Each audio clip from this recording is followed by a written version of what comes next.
त्रासलेल्या मुलांच्या चिडलेल्या बाबांची ही कहाणी आहे. आईची आहे, बाबांची सुद्धा आहे. आणि त्यांचा त्रास आहे तो म्हणजे आमच्या माथी मारलेले प्रोजेक्ट्स, कार्यानुभव जे आम्ही कधीच बनवत नाही, आमचे आई बाबा बनवतात आणि आम्ही ते आमचे आहेत म्हणून दाखवतो, तुम्ही आम्हाला मार्क्स देता. आणि हा सगळा प्रकार आपल्याला एकमेकांना माहीत असतो आणि त्याच्यामध्ये उखळ पांढरं होत असतं. शाळेमध्येच कुठल्या तरी कोपऱ्यामध्ये असणारं जे स्टेशनरी दुकान असतं, ज्याचे थेट लागेबंदे शाळेशी असतात, ज्यांच्याकडनंच आपल्याला ड्रेस पण घ्यावा लागतो, त्यांचा हा सगळा गोलमाल प्रकार आहे, त्याच्याबद्दल आपण बोलतोय. प्रसाद मणेरीकर आपल्यासोबत आहेत, ग्राममंगल संस्थेचे कार्यकर्ते आणि प्रयोगशील शिक्षणामध्ये असणारे. प्रसाद, हा सगळा काय प्रकार आहे? हे प्रोजेक्टचं खूळ आपल्याकडे आलं कसं आणि ते काही फ्रुटफुल आहे का? कोणत्या, खरं तर लहान मुलांचं काहीतरी एक सायकोलॉजी असणार, किती टप्प्यामध्ये मुलाला काय द्यायला हवं काम करायला, हे बरोबर आहे का?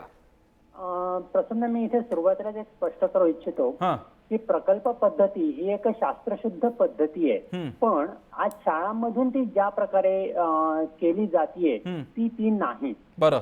शाळांमधून जे काही चाललंय हा पूर्ण भंपकपणा आहे असं मी म्हणेन.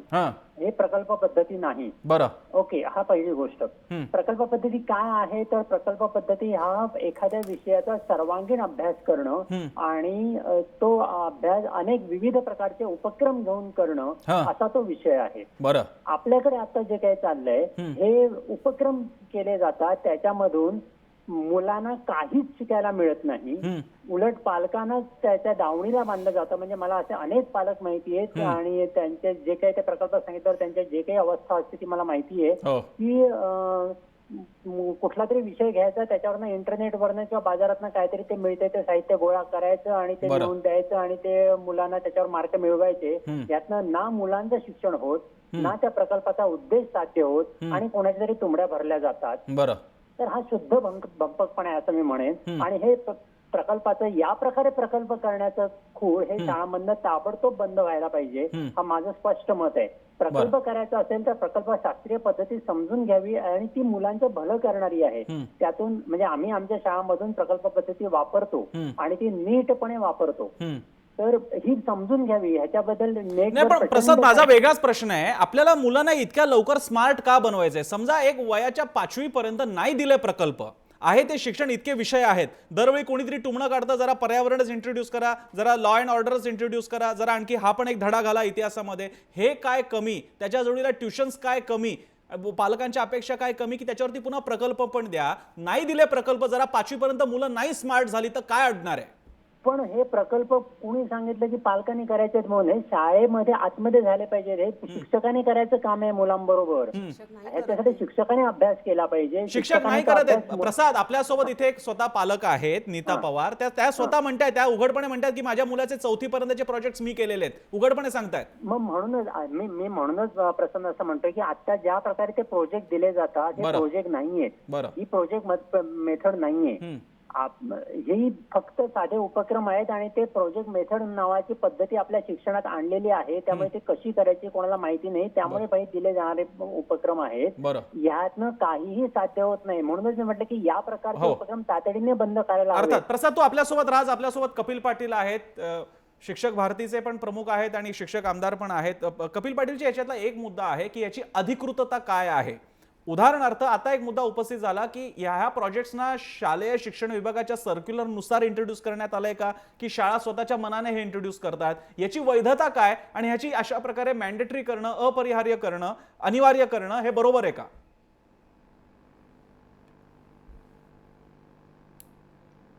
प्रसन्न, खरंच मी तुमचं आणि या सगळ्या सहभागी जे बाकीचे आहेत वक्ते त्यांचं कौतुक करतो. कारण दरवेळेला तुम्ही वेगळा विषय आणता आणि विशेषतः मुलांच्या भावविश्वाशी निगडीत असा विषय तुम्ही आणलेला आहे. त्याच्यामध्ये आज ज्या पालकांचा जो राग आहे किंवा या पालकांना जे पत्र लिहिलं आहे त्याचं पुन्हा एकदा कौतुक करतो. परंतु मुळात हे जे वैद्य आहे की हा जो मूळ प्रश्न आहे ते याला वैद्यता वगैरे कसली नाही आहे. रुडॉल्फ स्टेनरने ज्याने किंडरगार्टनची कल्पना मांडली आणि विकसित केलं, त्याने आग्रह काय धरला होता की त्या केजीच्या वर्गामध्ये, बालवर्गामध्ये, बालवाडीमध्ये मुलांना आनंद मिळाला पाहिजे, प्रेम मिळालं पाहिजे, त्यांच्या सृजनाला वाव मिळाला पाहिजे, त्यांच्या ऍक्टिव्हिटी ज्या असतील त्या अधिकाधिक त्याला स्कोप दिला पाहिजे. आता हे करायचं कसलं तर असलेल्या साधनांशी केलं पाहिजे. आणि प्रोजेक्ट पाहिजेच, फील्ड ट्रिप पाहिजेच, फील्डवर्क पाहिजेच, परंतु हे करत असताना तुमच्याकडे उपलब्ध असलेली साधनं देऊन केलं पाहिजे. परंतु अडचण कुठे होते, हो. ही जी इतर बोर्डाची जी शाळा आहेत किंवा इंटरनॅशनल बोर्डाचं जे खूळ निघालेलं आहे त्याच्यामध्ये स्पर्धेमुळे आम्ही कसे प्रोजेक्ट करून घेतो आणि कसे लादतो याची स्पर्धा असते. बरं. आणि मग त्याच्यातून हे सगळं उद्भवतं. आता त्यातला मुख्य भाग असा आहे की या सगळ्या शाळांमध्ये जे शिक्षक असतात हे शिक्षक जसे आपल्या बोर्डाच्या शाळांमधले किंवा मान्यताप्राप्त शाळांमध्ये किंवा जिथे इन्स्पेक्शन होतं, हो. जिथे एक प्रोसेस राबवली जाते, हो. तिथले शिक्षक क्वालिफाईड असतात, केवळ पदवीधर नसतात, ट्रेन असतात. आपल्या या इंटरनॅशनल स्कूलमध्ये शिक्षक ट्रेन असतात असं नाही. बरं. तर कोणीतरी एखादा माणूस तो कोऑर्डिनेटर येतो, तो त्याचा कार्यक्रम डोक्यात राबवतो, यांच्याकडनं करायला लावतो आणि मग मार्केटमध्ये काय पाहिजे ते सगळं आपण आणलं पाहिजे, अशी ती वाईट स्पर्धा लागते. त्याच्यातून हे घडतं. हो. तिथे मुळामध्ये जी शिक्षणाची पद्धत आहे तिचाच अवलंब केला जात नाही, खरी अडचण आहे. ही सगळ्यात अडचण असल्यामुळे आज आपल्या हा जो या पालकाचा जो प्रश्न आहे तो या अशा वर्गातल्या पालकांचा मुलाचा, पण तोही तितकाच महत्वाचा आहे आणि तो आपण ऍड्रेस केला पाहिजे. मी पुण्याला जातो, हाच पाटलांचा कपिल पाटलांचा मुद्दा घेऊन मी डॉक्टर अल्पना परांजपे मॅडमकडे जातोय. अल्पनाजी, मला एक प्रश्न आहे, इयत्ता 1ली ते 4थी किंवा या अतिशय नाजूक वयाच्या भागामध्ये जर का मुलांवरती एवढे प्रोजेक्ट्स दिले जात असतील, त्याच्यातला क्लास वॉरचा मुद्दा तर आणखी पलीकडचा की त्या मुलाची घरची पात्रताच नसेल तर काय, पण अशा याच्यातल्या मुलांना जर काही अशा अवघड प्रोजेक्ट करावे लागत असतील तर त्याचा त्यांच्या मानसिकतेवर काही परिणाम होतो का, आणि त्याचा कधी काही अनालिसिस झालाय का, काही अभ्यास त्याचा झालाय का? नक्कीच होत असेल. एक म्हणजे मुलांच्या रेडीनेस प्रमाणे मुलांना प्रोजेक्ट्स देणं हे महत्वाचं आहे. बरं. प्रत्येक मूल आपापल्या पद्धतीने वाढत असतं. बट लाईक इफ यू से की 5वी पर्यंतची मुलं जी आहेत, 1ली पासून 5वी पर्यंत एक पद्धतीने ते डेव्हलप होत असतात आणि त्या पद्धतीने like you have to match your projects with the child development, आणि तसं होताना दिसत नाही. बरं. दुसरी गोष्ट, आपण फोकस पूर्ण बदलतोय. की फोकस आहे तो शिक्षण, ते प्रोजेक्ट मधनं मुलं काय शिकतायत हे बघण्याच्या ऐवजी जो प्रोजेक्ट किती चांगला केला जातोय, त्याचा क्लेनलीनेस, नीटनेस किती आहे, ह्याला मार्क दिले जातात. So that is one thing. दुसरं, त्यामुळे जे पालक रादर अफोर्ड करू शकतात की चांगला प्रोजेक्ट करून घेणं बाहेरनं, जसं आता आपण पाहिलं की आउटसोर्सिंग करतात लोक, तर त्यांना स्वतः काहीही न करता त्यांना मार्क चांगले दिले जातात. पण जे मुलं स्वतःहून काहीतरी करतायत आणि नीटनेस नसेल त्यांच्या प्रोजेक्टमध्ये, but they have tried on their own, त्यांना कमी मार्क दिले जातात. So that will have a very adverse effect on this child. बरं. मी सागर देशपांडेंकडे इकडे एक प्रश्न विचारायचा आहे. देशपांडे सर, तुमच्या या साप्ताहिकाच्या निमित्तानं, जडणघडणच्या निमित्तानं शिक्षक आणि शाळांचं याबद्दल काय म्हणणं आहे? जर का उघडपणे दिसतंय, हे ओपन सिक्रेट आहेत की मुलांचे प्रोजेक्ट्स मुलं बनवत नाहीत, त्यांचे आई वडीलच येऊन बनवतात, तर याला हा वेडेपणा, सगळ्यांनी ठरवून घातलेला वेडेपणा आहे, हा थांबवत का नाही? शाळांचं याबद्दल काही म्हणणं आहे का? शिक्षकांचं काही म्हणणं आहे का? नाही, त्यांचं म्हणणं नेहमी असतं की हे जे चाललेलं आहे हे शासनाचे परिपत्रक, शासनाच्या सूचनांप्रमाणेच चालू आहे. बरं. आणि दुसरं, जर मगाशी आपल्या चर्चेत आलं की मुलांनी शाळेतल्या शिक्षकांच्या बरोबर त्यांना शंका विचारत असे खरं तर हे प्रकल्प केले पाहिजेत. बरं. कारण मुलं त्यांच्या सहवासात जास्त आहेत, त्यांच्या सहवासात शिकतायत.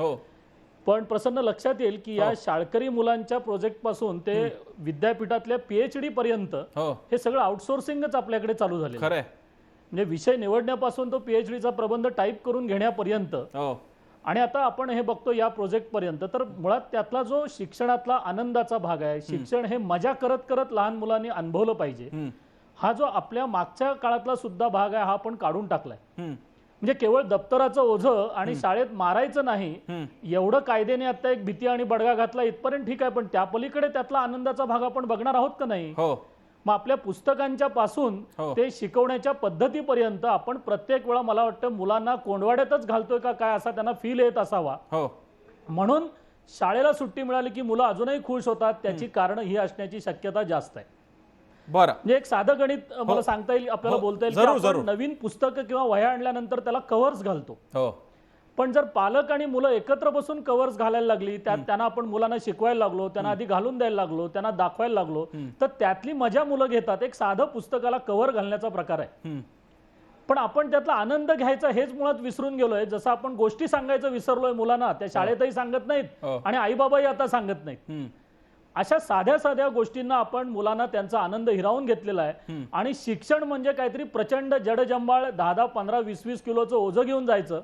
आणि त्यातली विसंगती प्रसन्न बघा की जितकं तुम्ही हायर एज्युकेशन कडे जाल तितकं दप्तराचं ओझं नाही, दप्तरच असत नाही. एका वहीवर सगळं कॉलेजचं शिक्षण होतं.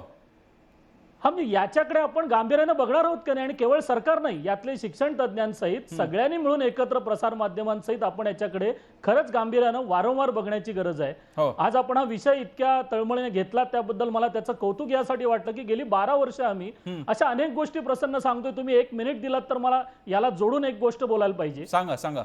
मी जसं आता गोष्टीचं बोललो, आपल्याला असं नाही का करता येणार की आपण 2-2, 3-3 महिने शाळांना एकदमच सुट्ट्या देतो. त्याच्याऐवजी वर्षभरात दर 3 महिन्याने आपण जर 10 दिवस मुलांना आणि शिक्षकांना सुट्टी दिली तर चालणार नाही का? आपण असा प्रयोग करून बघूया. आपण वर्षानुवर्ष त्या पठडीच्या बाहेर जायचा विचारच करत नाही. मला वाटतं ते याला मुख्य कारण आहे. अर्थात असे अनेक प्रयोग आहेत त्यामध्ये. अगदी सुट्ट्यांच्या बद्दल, परीक्षांचा पण मुद्दा आहे. ऐन उन्हाळ्यात आपल्याकडे परीक्षा असतात, त्या उन्हाळ्याच्या परीक्षांमध्ये असणारा गुणवत्तेचा प्रभाव हा सुद्धा अभ्यासला पाहिजे मुद्दा. हो ना. अर्थात मी इथे स्टुडिओमध्ये येतो, आपल्यासोबत जयंत जैन आहे. जयंत जैनजी, आता प्रॉब्लेम तर बऱ्यापैकी सगळ्यांच्या लक्षात आलेला आहे. याबद्दल आपल्यासारख्या संघटना, तुम्ही ज्या संघटनेचे आहात ती आणि बाकीच्या काही इनिशिएटिव्ह घेता का तुम्ही? मग शासन, शिक्षण संस्था यांच्याशी काही बोललात का? त्याच्यातून काही बेनिफिट होतोय का? मोठा इश्यू म्हणजे काय, हा टोटल स्कॅम आहे आणि व्यवसाय झालेला आहे. बरं. याच्यात कोणाचा काहीच फायदा नाही आहे. फक्त पैसे कसे कमवायचे ते बघायचे. आता ही शाळांची बुक्स वगैरे आहेत किंवा युनिफॉर्म्स आहेत, स्टेशनरी आयटम्स आहेत, एसेन्शियल्स वगैरे आहेत, टोटल तुम्ही तिथूनच घ्यायचे, म्हणजे शाळेकडूनच घ्यायचे, बाहेरून घेऊ शकत नाही. दुप्पट पैसे घेतात, स्वतःचे लोगो लावतात आणि लोगो जे लावले की नंतर कुठेही काही मिळत नाही. आणि असा ह्याच्यात जे मटेरियल जे असतो, प्रोजेक्टचा मटेरियल तसाच असतं, म्हणजे दुसऱ्या कुठेही मिळत नाही. आणि बिले वगैरे काहीच देत नाही. टोटली विदाऊट बिलचं काम आहे हा. आणि सरकारचे नुकसान आहे, पालकाचेही नुकसान, सगळ्यांचे नुकसान आहे. आणि पैसे सगळे शाळांकडे जातात, व्यवस्थापक जे आहेत त्यांच्याकडे. करिक्युलमचा विषय नाही हा. करिक्युलममध्ये कुठेही कुठल्याही भागात, म्हणजे इंटरनॅशनल शाळा असू द्या किंवा ICSE CBSE कुठली शाळा असू द्या, हा भाग करिक्युलमचा नाही तिथे. मग सरकार काय ऍक्शन घेत नाही?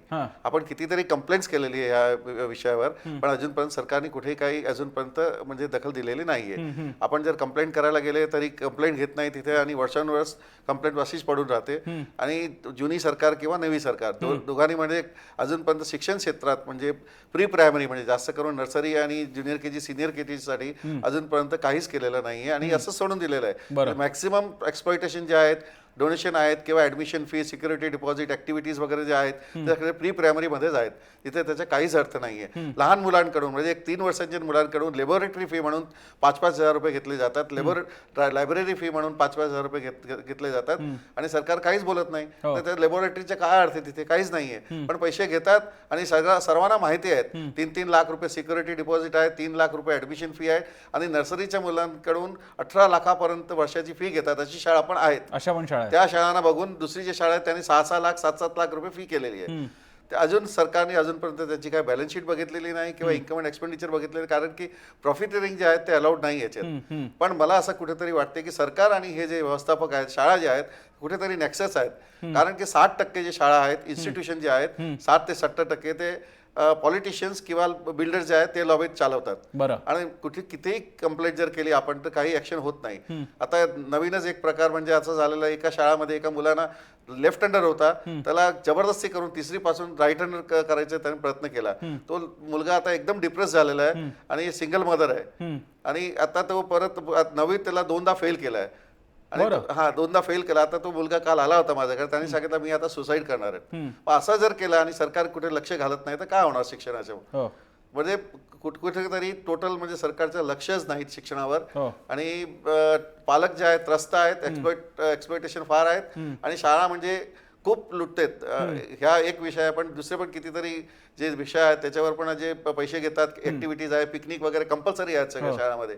तर मला असं वाटतं की सरकारने दखल दिली पाहिजे आणि आपल्या बरोबर आपण आशा बाळगूयात की जर का समजा विनोद तावडे हा कार्यक्रम बघत असतील तर फारच छान. आणि तावडे साहेब, जर का तुम्ही कार्यक्रम बघत असाल आणि तुम्हाला काही प्रतिक्रिया द्यायची असेल तर तुमचं स्वागत आहे. नसल्यास शिक्षण खात्यातली मंडळी हा कार्यक्रम बघत असतील, सरकारमधले लोक बघत असतील तर कृपया यावरती व्यक्त व्हा. इथे काही स्कोरिंग करायचं नाहीये, काँग्रेसने काय केलं होतं आणि भाजपने काय केलं होतं हा मुद्दा नाहीये. इकडे सगळ्यांच्या मुलामुलींचा प्रश्न आहे. नाहीतर एक होऊ नये, कधीच तसं होऊ नये, पण अशा आत्महत्या घडलेल्या आहेत त्याची लाट पुन्हा यायला नको. 10वीला तर ते बघायला मिळालेलंच आहे, आता तेव्हा आणखी खाली घसरायला नको एवढी अपेक्षा आहे. पुन्हा एकदा आपण बघूयात विनोद तावडेनं लिहिलेल्या एका चिडलेल्या बाबाची कहाणी काय आहे ती पत्रातून पुन्हा बघूयात. श्री विनोदजी तावडे यांच आपल्या काही दिवसांपूर्वीच्या पोस्ट वाचल्या आणि आपण सुशिक्षित असल्याची खात्री पटली. आम्ही सुद्धा काही प्रमाणात शिक्षित आहोत आणि आमच्या मुलांना चांगलं शिक्षण देण्याचा प्रयत्न करतोय. आपण शिक्षण क्षेत्रात बरंच काम करत असल्यानं आमच्या काही खालील प्रश्नांची उत्तरं आपण काही अंशी देऊ शकाल असं वाटलं, म्हणून हा पत्रप्रपंच. नर्सरी, ज्युनियर KG ते अगदी 2री-3री पर्यंतच्या म्हणजे वय वर्ष 3 ते 8 या मुलांकडून विविध प्रोजेक्ट करून घेण्याचं फरमान कुठल्या शहाण्या शिक्षण तज्ज्ञानं सुचवलं आणि कोणत्या उद्देशानं? या वयात मुलांना कैची म्हणजेच कात्री हातात धरता येत नाही हे समजण्यासाठी कोणत्याही तज्ज्ञाची गरज आहे का? 3. यातील जवळजवळ सर्व ॲक्टिव्हिटीज आणि प्रोजेक्ट्स बिचारे पालक आपला कामधंदा संपून घरी येऊन करतात हे आपणास माहिती आहे का? 4. हे प्रोजेक्ट्स बनवून आणण्यासंबंधी पालकांना शाळा सुटल्यानंतर म्हणजे संध्याकाळी कळतं आणि ते पालकांना आपली इतर कामं सांभाळून एका रात्रीत पूर्ण करून द्यावं लागतं याची तुम्हाला धोरणी लोकांना कल्पना आहे का? 5. स्टेशनरी दुकानवाल्यांकडे शाळेनं सांगितलेलं सर्व साहित्य ताबडतोब मुबलक प्रमाणात उपलब्ध असतं. हा निव्वळ योगायोग समजावा का? 6. शाळांमध्ये काही विचारणा केल्यास या प्रकारचं शिक्षण देण्याची सरकारी नोटिफिकेशन असल्याचं सांगितलं जातं. म्हणजे शाळासुद्धा ही पद्धत नाईलाजास्तव अवलंबते असं वाटतं. खरं काय ते शिक्षण खातेच जाणे. 7. आपल्या शिक्षकांनी कधी आपल्याकडून अशा पद्धतीनं अभ्यास करून घेतल्याचं आपल्याला आठवतंय का? तसं न केल्यानं शैक्षणिक पातळीवर आपल्याला काही नुकसान झालं आहे का? 8. मला माहिती असलेले 99% पालक शाळेत सांगितलेले सर्व प्रोजेक्ट स्वतः करतात, कारण हे सर्व प्रोजेक्ट मुलांच्या आवाक्याबाहेरचे असतात. आता पालकांनी आपल्या पोटापाण्याची सोय करावी की मुलांचे प्रोजेक्ट करत बसावे? 9. जर गणित जुळवलं तर या कमी गरजेच्या ॲक्टिव्हिटीजचा वार्षिक खर्च प्रत्येक मुलामागे सुमारे 15,000 रुपये आहे. म्हणजे हे बिझनेस सिंडिकेट हजारो कोटी रुपयांचं आहे याची कोणाला कल्पना आहे का? किंवा काही बड्या धेंडांच्या सरकारबरोबरच्या संगनमतानं हे चाललं आहे असं समजावं. 10. या प्रोजेक्ट व्यतिरिक्त मोठी प्रकाशनगृह, मूळ अभ्यासक्रम सोडून इतर अनेक पुस्तकं शाळांच्या मदतीनं मुलांच्या माथी मारते हे आपण जाणता का? 11. मुलं ही देवाघरची फुलं असं मानल्यास त्यांच्या पालकांना अतिरिक्त शारीरिक आणि आर्थिक बोजा टाकून देवाघरी पाठवण्याचा शिक्षण खात्याचा मानस आहे का? या सर्व प्रश्नांची उत्तरं आपणासारख्या सुधारकांना माहिती नसतील तर नबलच. तरी शिक्षण क्षेत्रातील नामांकित व्यक्तींनी एकत्र येऊन शिक्षणाचं हे बाजारू रूप पालटायला हवं. कुठे पाटी पेन्सिलनं केलेला, मनापासून शिकवलेला आणि शिकला गेलेला अभ्यास आणि कुठे कॉम्प्युटर शिवाय होत नसलेला, शिक्षकांनी फक्त वाचून दाखवलेला, पालकांनी मजबुरी म्हणून करून दिलेला अभ्यास. मला खात्री आहे लहान मुलांचे सगळे पालक या शिक्षण पद्धतीमुळे आणि स्वतःवर आणि मुलांवर येणाऱ्या या बोजामुळे त्रस्त आहेत आणि ते माझ्या मताची सहमत असतील. तरी आपण मुलांच्या दप्तरांची ओझी कमी करण्यासोबत मुलांच्या आणि पालकांच्या मानसिक आणि आर्थिक स्थितीमध्ये सुधारणा आणण्याचा प्रयत्न करा. विचार करून बघा की तुमच्या आमच्या एज्युकेशनला जितका खर्च आला नव्हता तेवढा खर्च आता सर्व पालक फक्त आपल्या चिमुरड्यांच्या प्रोजेक्टवर खर्च करतायत. चूक भूल क्षमस्व. आपला नम्र एक त्रस्त पालक. मी आपल्यासोबत नीता पवार आहेत पालक, त्यांच्याकडनं आणखी काही गोष्टी जाणून घ्यायच्या आहेत. नीताजी, या संदर्भात तुमच्या पालक सभा पण होत असतील, त्यानिमित्तानं तुमच्या वर्गातल्या तुमच्या मुलाच्या वर्गातल्या इतर पालकांशी बोलणं होत असेल. काय अनुभव असतात ते? तुम्ही कदाचित हाऊसवाईफ असल्यामुळे, अर्थात हाऊसवाईफ हा स्वतः फुल टाइम प्रोफेशनच आहे, पण तरी सुद्धा बाकीच्या कदाचित जॉब करणाऱ्या स्त्रिया असतील, पुरुष असतील, हे सगळे प्रोजेक्ट कसे करतात? त्यांचे अनुभव काय आहेत? म्हणजे त्यांना कामावरनं आल्यावर जे काही प्रोजेक्ट आहेत ते आधी त्यांना बघावं लागतं मुलांनी नीट लिहून आणलंय की नाही. एक्झॅक्टली. स्पेलिंग मिस्टेक्स बऱ्याचदा लहान मुलं करतात लिहिण्याच्या याच्यामध्ये, घाईघाईमध्ये लिहितात ती मुलं होमवर्क लिहिताना. मग ते जर बरोबर लिहिलं आहे की नाही पहिलं ते चेक करणार. ते चेक झालं की मग बघणार, शॉप्समध्ये जाऊन बघून येतात, स्टेशनरी शॉप्समध्ये जा किंवा नेटवर सर्च करावं लागतं. आणि मग इतके कॉम्प्लिकेटेड प्रोजेक्ट आहेत? काय काय वेळेला असतातच तसे जे म्हणजे लहान, म्हणजे ज्युनियर टू 4th स्टँडर्डची मुलं नाही करू शकणार. एक एकदा असे प्रोजेक्ट असतात. बरं. आणि दुसरं म्हणजे मुलांची आवड पण पाहिजे त्या गोष्टीमध्ये. मुलांना आवड नसेल ती गोष्ट बनवण्याची तर तो प्रोजेक्ट म्हणून करण्यात अर्थ एखाद्या नाही. मुलाला फक्त चित्र करणं आवडत असेल आणि एखाद्याला फक्त कदाचित फिल्म्स बघणं किंवा पुस्तक वाचणं किंवा व्हिडिओ गेम खेळणं आवडत असेल. काही मुलं स्पोर्ट्समध्ये स्मार्ट असतात, काही अभ्यासात स्मार्ट असतात, काही ड्रॉइंग क्राफ्ट कुठल्याही याच्यात. पण जर तुम्ही म्हणाल की एक मॉडेल तयार करायचं आहे एक्झॅक्टली, तर ते लहान मूल मॉडेल कसं बनवणार?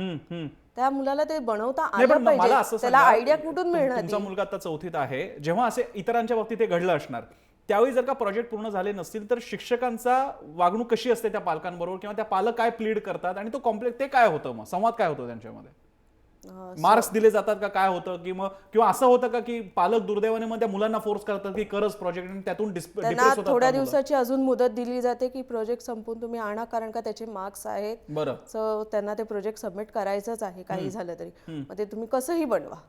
इट्स नॉट की एकदमच मोठं बनवून किंवा काहीतरी असं त्याच्यात परफेक्ट असलं पाहिजे असं, पण ते पाहिजे प्रोजेक्ट. बरं. कारण का तुम्हाला त्याच्यावर मार्क मिळणार आहे. जसं आता आपल्याला जैन यांनी सांगितलं आठवड्यातून एक प्रोजेक्ट, महिन्याला 4 प्रोजेक्ट, असं हे एवढे प्रोजेक्ट करावे लागतात along with the basic study? At least माझ्या मुलाच्या शाळेत तरी हे नाहीये, बट मी इतर शाळांमध्ये म्हणजे आपल्या महाराष्ट्र बोर्डच्या शाळा जेवढ्या पण आहेत त्या सगळ्या शाळांमध्ये ऐकलेलं आहे. कालच मी ऐकलेलं आहे की एक पॅरेंट्स मला सांगतायत संध्याकाळी भेटल्या तेव्हा की मला आता जाऊन प्रोजेक्टचं सामान आणायचंय, उद्या त्याला शाळेत न्यायचंय मुलाला त्यांच्या. त्या मुलाला त्यांनी तिथे प्लेग्राऊंडवर सोडलं, त्या शॉपमध्ये गेल्या, सगळीकडे शोधत होत्या त्यांना जे प्रोजेक्टचं जे काय सामान लागणार होतं ते, कारण का त्याला आज द्यायचं होतं ते शाळेत. सो हे त्या पॅरेंट्ससाठी पण एक हेक्टिकच झालं ना. मुलगा 4 वाजता शाळेतनं आला, त्याच्यानंतर त्याला त्या ऍक्टिव्हिटीसाठी त्या सोडणार, त्याच्यानंतर त्या बाहेर इतर त्यांची कामं करणार, प्लस त्याचं प्रोजेक्टचं पण बघणार, आणि हे कंपल्सरी त्यांना शाळेत द्यावं लागतंय. बरं बरं. मी प्रसादला इकडे प्रश्न विचारतो. प्रसाद मणेरकर आपल्यासोबत आहे. प्रसाद, हे सगळं होत असताना जसं एक मोठा वर्ग असतो की ज्याला कधी अनहर्ड, ज्याचं कधी बोलणं ऐकूनच घेतलं नाहीये, आपण तरी शेतमजुरांचं ऐकतो, शेतकऱ्यांचं ऐकतो, कामगार आहेत, बाकीचे सगळे आहेत, ही सगळी मोठी माणसं आहेत वयाने, त्यांचं ऐकलं जातं. हा जो सायलेंट मेजॉरिटी आहे तिचं जर का ऐकलं जात नसेल तर हा स्वतः एक सायकोलॉजिकल आणि सामाजिक प्रश्न म्हणून तू कसं बघतो याकडे? नाही, मुळातच हा एक सामाजिक प्रश्न आहे. याचं कारण असं आहे, आणि मला असं वाटतं की शाळा वाटते ते आम्ही सांगणार आणि पालक आमच्याशी बांधलेले आहेत आणि आम्ही सांगू ते करून घेणं, कारण त्याच्या मुलाचं भविष्य आपल्या हातात आहे, या प्रकारे जर वागत असतील तर याला कुठेतरी आळा घालणं गरजेचं आहे. आणि मला असं वाटतं की हा पालकांनी पहिला, कारण मूल त्यांचं आहे, सफर मूल होत आहे, सफर पालक होत आहेत, तर पालकांनी याला जाब विचारणं गरजेचं आहे की तुम्ही हे करायला सांगता, याचं कारण काय, याचा उद्देश काय, यातनं काय साध्य होणार आहे. कारण ज्याच्यासाठी हे करायचं त्या मुलाचा शून्य फायदा होतोय, मुलाच्या ज्ञानात काही वाढ होत नाहीये, पालकांना त्रास होतोय, आर्थिक खर्च होतोय, आणि ज्याचं कुठलंही शैक्षणिक प्रयोजन नाहीये. अशा ज्या अशैक्षणिक बाबी आहेत, म्हणजे जसं तुम्ही वर्षाला 4-4 बुटांच्या जोड्या घ्या आणि टायच्या जोड्या घ्या, या अशैक्षणिक बाबी याचा काही संबंध नाही. तसा या प्रकारे जे काही प्रकल्प म्हणून शाळांमध्ये चाललंय त्याचा शिक्षणाशी काहीही संबंध नाहीये. बरं. आणि त्यामुळे इथे पालकांनी पण जाब विचारला पाहिजे शाळांना, तुम्ही हे का करायला लावताय, आणि आम्हाला त्याच्यावर काहीच रिप्लाय देत नाहीये ना. एक्झॅक्टली. आम्ही विचारलेलं आहे. प्रसाद, बरेचसे पॅरेंट्स आहेत जी लोक असं विचारतात, विचारा तुम्ही, शाळांमध्ये जातात, विचारतात की मॅम हे ह्या मुलाच्या लेवलचा आहे तरी का हा अभ्यासक्रम, किंवा हे त्याच्या आताच्या अभ्यासक्रमातला आहे का हा प्रोजेक्ट. ते नसतं बऱ्याचदा असं. बरोबर आहे. आणि इतर ऍक्टिव्हिटीजच्या दृष्टीने ती लोक घेतात आणि करून घेतात. निश्चितपणे शासनाने ठरवलं पाहिजे, कारण या प्रकारे शाळा जेव्हा पिळवणूक करतात, ही एका प्रकारे पिळवणूक आहे असं मी मानतो. आणि ह्या प्रकारे जर पिळवणूक करत असेल तर बाकी सगळे धोरण ह्या राहतं, पण ही जी मानसिक पिळवणूक आहे, आणि ही दोघांची होते, ही पालकांची होते, ही मुलांची होते, आणि त्याच्यामध्ये नको त्या स्पर्धा होतात. मग की तुझा प्रोजेक्ट कसा चांगला आणि माझा वाईट, एखाद्याकडे एवढी नसेल आर्थिक क्षमता आणि तो करू शकला नसेल तर हे नको ते कंपॅरिझन तुम्ही कशासाठी आणताय शाळेमध्ये? म्हणजे मुलांनी शाळेत शिकायला यायचे का अशी नको ती मानसिक ओझी बाळगायला यायची? प्रसाद, ही तर बालमजुरीच आहे आणि ही सोफिस्टिकेटेड बालमजुरी आहे. या अर्थाने कदाचित हा प्रश्न समजून घेतला तर कदाचित याची तड लागू शकते. मला एक प्रश्न कपिल पाटलांना विचारायचा आहे. कपिल पाटीलजी, शिक्षण क्षेत्राच्या बाबतीत आपल्याकडे पदवीधर मतदारसंघ आहे, शिक्षक आमदार आहेत आपल्याकडे, म्हणजे तरुणाईचा सुद्धा मुद्दा मांडला जाऊ शकतो, शिक्षकांचे सुद्धा मांडले जाऊ शकतात. पण शिक्षक आणि पदवीधर यांचा पाया ज्या शाळेत रचला जातो त्या शाळेतल्या पहिली ते 10वी पर्यंतच्या हजारो लाखो मुलांसाठीचा रिप्रेझेंटेशन कोण करणार? आणि जर का तुमचं ह्याला उत्तर असेल की बाकीचे आमदार आणि आम्ही सगळे मिळून करतो, तो खरंच महाराष्ट्राच्या विधिमंडळात तरी किमान या सायलेंट मेजॉरिटीचं म्हणणं मांडलं गेलंय का?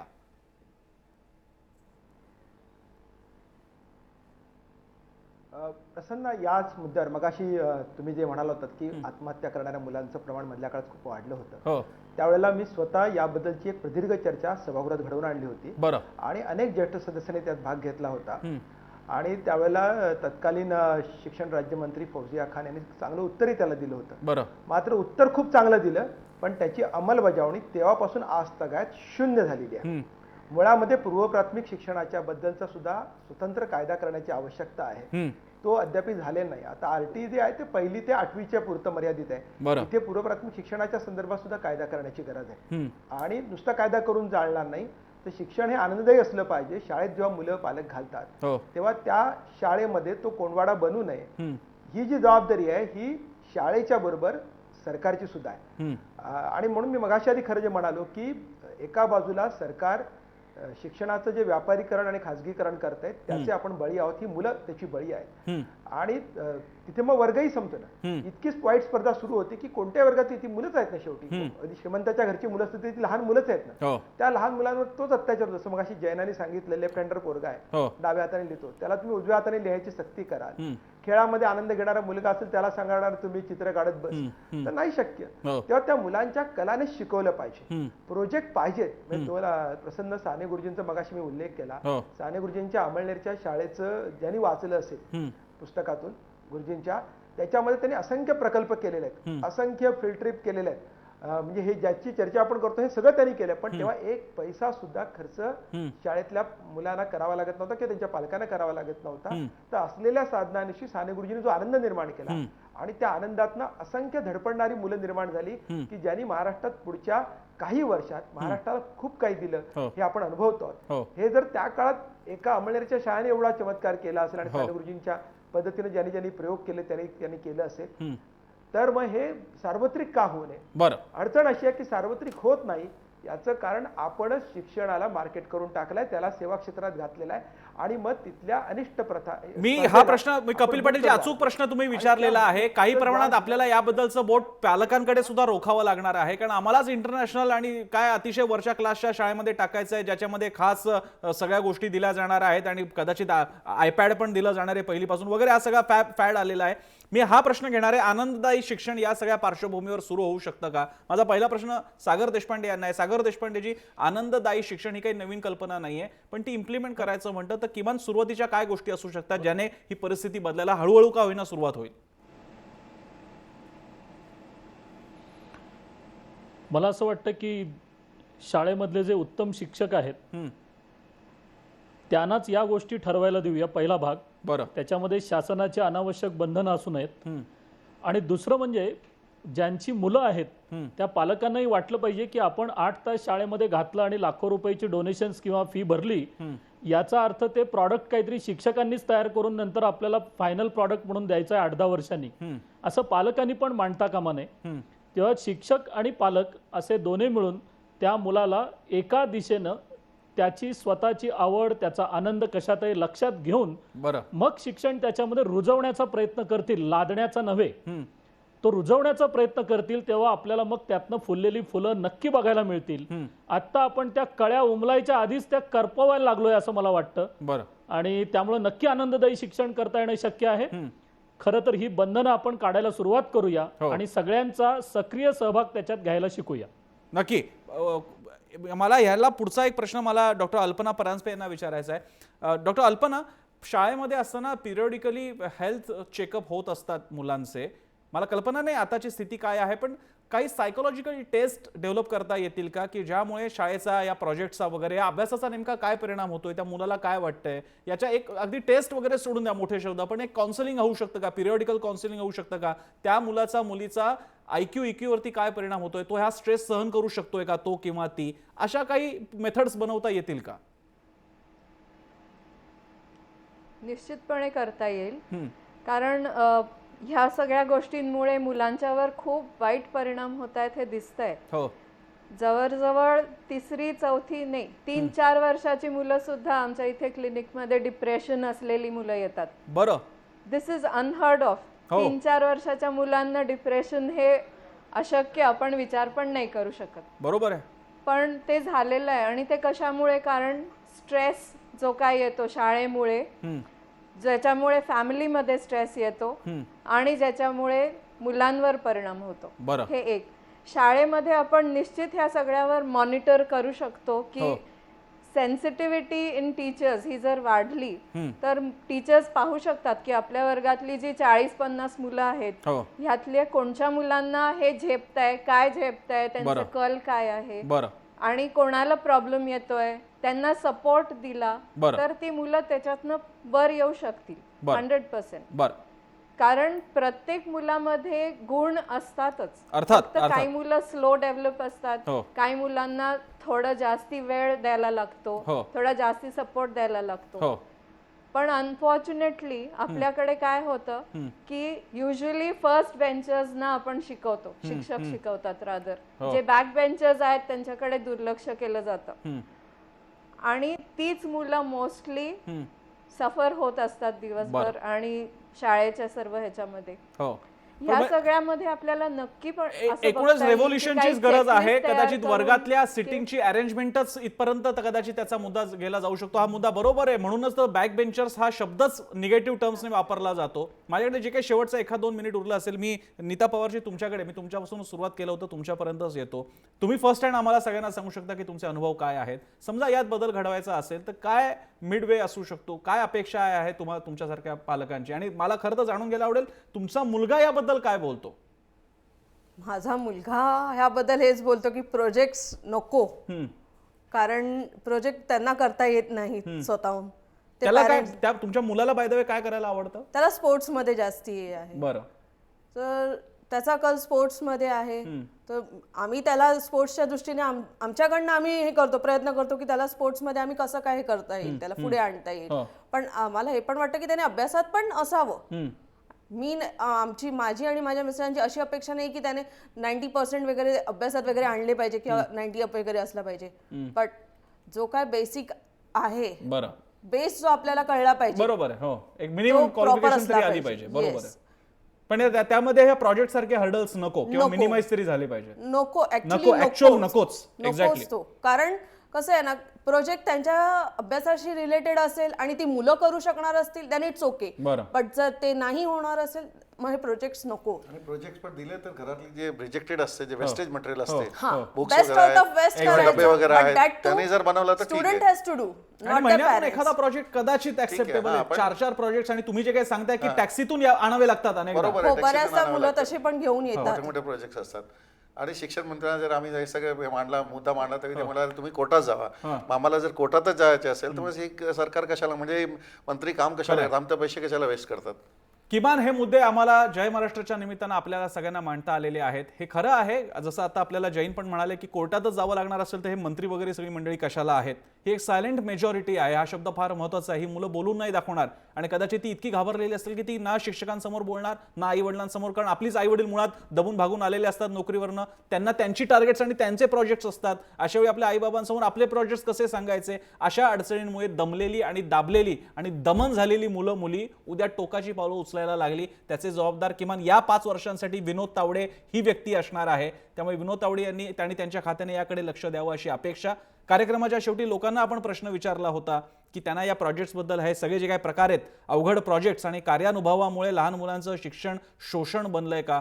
काय म्हणतायत लोक आपण बघूयात. स्क्रीनवरती पाहू शकता.